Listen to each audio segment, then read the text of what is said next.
all that snow pushed garbage collection back 2 days, making those collectors' jobs a little more difficult to try to catch up today. Good evening, I'm Brittany Pieper. And I'm Jim Rick. Thanks for joining us. To pick up the extra trash, recycling crews stepped in to help. KOMU8's Connor Wist is live in Columbia to tell us what it means for neighborhood pickup. Trash collections were stopped on Tuesday and Wednesday of this week. And you can see that they have not even made it to this street yet. That will be tomorrow. These blue bags that you put your recycling in won't even be picked up until next week. Now, the recycling and other recyclables are scattered on curbs or snowbanks on many streets. Trash and recycling collectors helped drive snowplows and clear roads over the past few days rather than being on their normal routes. They're using today and tomorrow to catch up, but just on garbage collection. And they do collect manually, so they're exposed. It's not like they just have to manage their truck. They are out there, and the sub-zero wind chills are not probably pleasant. Columbia Public Works wants to remind people to leave their trash and their recycling out in a visible location like it is on this street, and to be patient. You can hold on to these blue bags until next week when recycling will be collected again. Reporting live in Columbia, Connor Wist, KOMU8 News.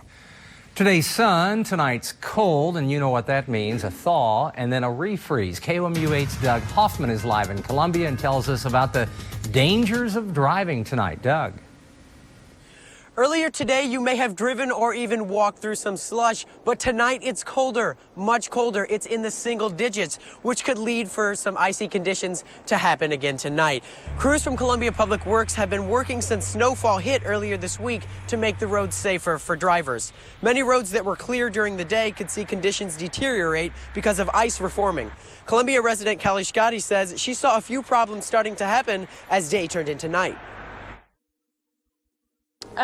Actually, my friend, I was driving with her and we were slipping all over the road. So I think it is getting worse with the just being so cold, but the sun was out today too, so.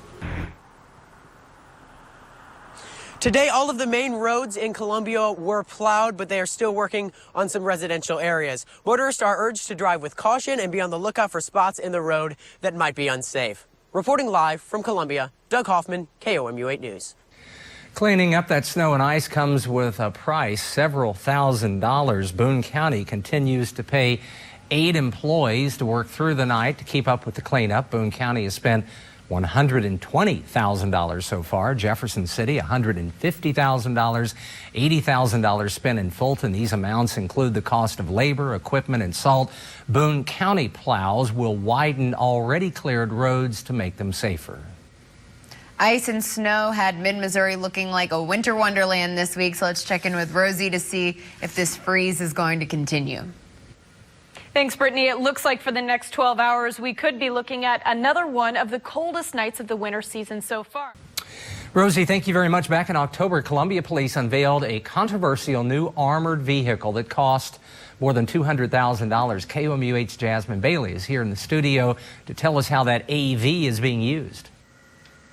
In 4 months, the armored vehicle called Bearcat has only been used twice for police calls, but CPD stands by its decision to make the purchase. Nationally, things have occurred, school shootings, mall shootings, those types of things, where we didn't have a mobile position of cover. We didn't have a vehicle that we could use to rescue civilians and police. And that's when Bearcat came along. Columbia Police proud of the bright and shiny new tool. But here it is now, sitting in the CPD parking garage. In October, the department's Facebook was filled with comments from angry residents. One of them came from Helen Sherrod, who wrote, "Is our city so violent that it needs such equipment? Wouldn't Columbia be better served with a larger police force?" Jones agrees the vehicle doesn't replace officers, but he says it was needed, especially as a precautionary measure. Bearcat is one of those things that we hope we never, ever have to use. Police have used Bearcat twice in 4 months, both times as a cover for officers serving search warrants. It's also used at public relations events. We want people to be familiar with it. It really is something that we use as a tool. It doesn't have any guns mounted on it or anything like that. The truck is expected to last 20 years, and the Columbia Police Department's SWAT team does prepare just in case a so-called code red, like a hostage situation, happens. Its next training session is scheduled for Monday. Authorities arrested State Representative Steve Hodges on suspicion of drunk driving, but Cole County jail officials say Hodges was never in jail and prosecutors have not pressed charges. The Democratic representative from East Prairie was elected in 2006. A Columbia lawmaker wants Missourians to type in the address of the stores they shop and figure out how much they're paying in sales tax. Missouri is full of taxing districts like the Conley Road TDD and the Downtown Columbia Improvement District. The sales tax rates are higher in those districts and the money pays for various projects. Representative Caleb Rowden wants this information in an online database. The Downtown District Director says it tries to make the information transparent. And I think it's important, first of all, that the taxpayer knows what resources are out there right now to find out what is going on, how much money's being collected, and what that money's used for. She says the Downtown District puts information online. Representative Rowden says his legislation could improve accountability if the public has better knowledge where the money is going. A budget battle is brewing over the governor's spending proposals, including his push for large increases in education funding. Today, the House's top budget man, Representative Rick Stream, said the chamber will completely reject Governor Nixon's spending plan. The House budget chairman says the governor's version of the budget is at least $310 million off, according to House and Senate estimations. He says the House will base the budget on last year's spending bills and work from there. Stream emphasized these measures contain none of the governor's new spending. Federal judge has ruled drivers have a First Amendment right to flash their headlights to warn other drivers of a speed trap ahead. The ruling came after police ticketed a St. Louis driver. He could have faced a $1,000 fine. Troopers say there is no specific law forbidding drivers from flashing their headlights to warn others. However, flashing lights at drivers who have a burned out headlight or high beams on is illegal. So there's other statutes, even though there's not one that specifically deals with just warning somebody about an area of speed enforcement ahead. It could go to other things too. Although you cannot legally get pulled over for flashing your lights, you may want to think twice before doing it. If you've gone to KOMU.com recently, you've probably seen warnings that the site is unsafe. Our problem started when a hacker put malicious code onto one of our vendor's ad servers. We quickly got the vendor to delete the code. Google and other watchdog sites scanned KOMU.com at that time and put us back in good standing. Then there was another, more malicious hacker attack, so we took everything from that third-party server off our site. We're waiting for the watchdog sites to scan us again and take us off any blacklists. We really do apologize for any inconvenience. Next on KOMU 8 News. I lied and said I remember things I didn't remember. His testimony helped put Ryan Ferguson behind bars, but now Ferguson and a new lawyer say he should walk free. A look at what's next for Charles Erickson.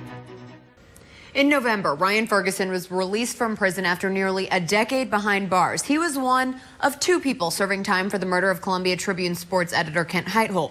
The other man is still in prison, Charles Erickson. He is a new lawyer who says she hopes to get him out as well.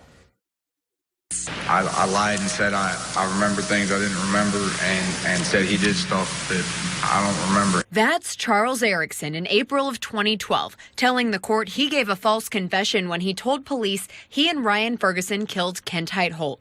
It's one of the many steps that led to this moment. Ryan Ferguson's release. Not long after, Laura O'Sullivan with the Midwest Innocence Project decided to take on Erickson's case. Charles did not get a fair shake in the system.